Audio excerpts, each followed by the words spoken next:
সহযোদ্ধা। ভুলে গেলে চলবে না, ছাত্রলীগ কোন একটা নির্দিষ্ট দল না, আওয়ামী লীগ কোন নির্দিষ্ট একটা দল না, এটি একটি আদর্শ।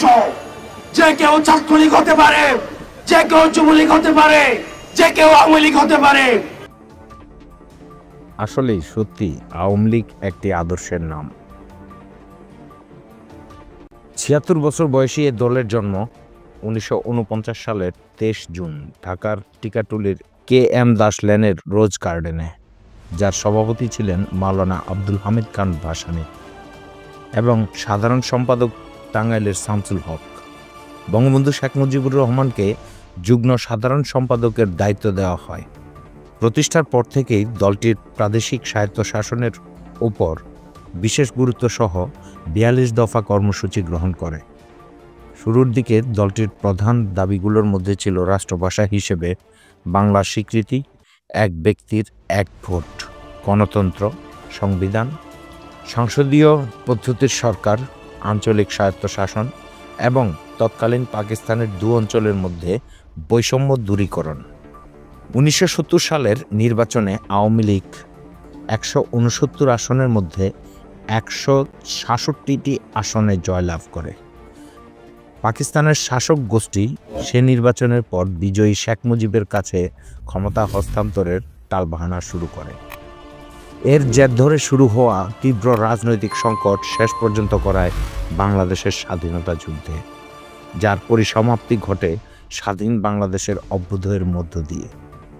আওয়ামী লীগের নেতৃত্বাধীন এই সরকারের অধীনে দীর্ঘ ৯ মাস অসীম সাহসিকতার লড়াই করে ১৯৭১ সালের ১৬ ডিসেম্বর চূড়ান্ত বিজয় অর্জন করে বাঙালি জাতি। প্রতিষ্ঠিত হয় বাঙালি জাতির হাজার বছরের লালিত স্বপ্নের ফসল স্বাধীন সার্বভৌম বাংলাদেশ। মুক্তির সেই ক্ষণেরও প্রায় ১ মাস পর পাকিস্তানি শাসক গোষ্ঠী আন্তর্জাতিক চাপের মুখে বঙ্গবন্ধুকে মুক্তি দিতে বাধ্য হয়। মুক্ত দেশের মাটিতে ১৯৭২ সালের ১০ জানুয়ারি পা রাখেন জাতির পিতা। ১২ জানুয়ারি বঙ্গভবনে বিপুল করতালি, জয় বাংলা জয় বঙ্গবন্ধু ধ্বনির মধ্য দিয়ে প্রধানমন্ত্রী হিসেবে শপথ নেন বঙ্গবন্ধু শেখ মুজিবুর রহমান।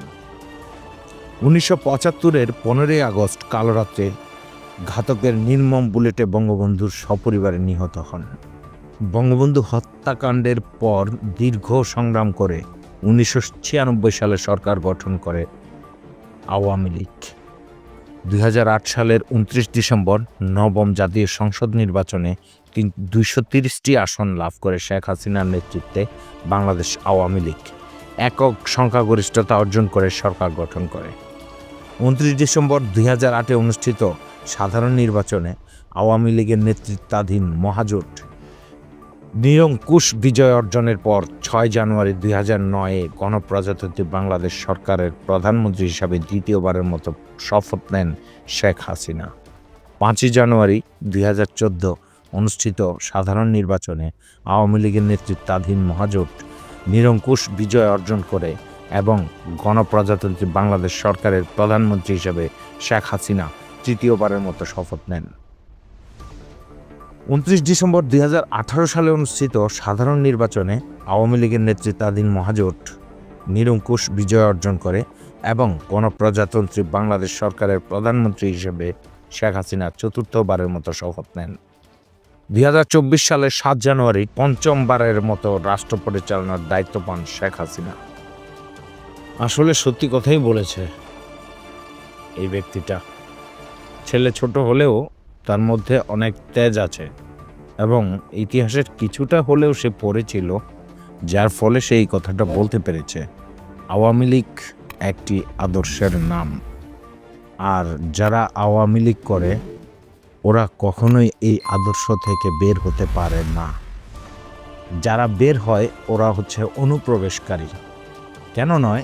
কারণ বঙ্গবন্ধুর ৭ই মার্চের বক্তব্যের পর থেকেই যারা মনে স্বাধীনতাকে লালন করেছে, দেশকে লালন করেছে, দেশকে মা হিসেবে স্বীকৃতি দিয়েছে, তারা কখনোই আওয়ামী লীগের আদর্শের বাইরে যেতে পারে না।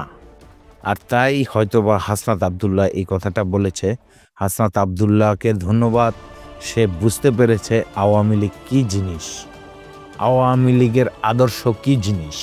এটা একটা আদর্শ, এই আদর্শের বাইরে কেউ যেতে পারে না। আর যারা যায় ওরা কি, সেটা আমি আর বলার মতো কিছু রাখলাম না।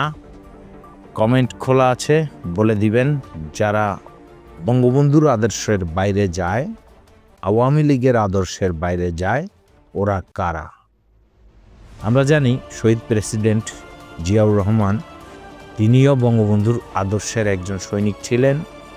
1971 সালের যুদ্ধে যখন পাকিস্তানিদের পরাজিত করেছিল তখন তিনিও মুখে জয় বাংলা উচ্চারণ করেছিলেন।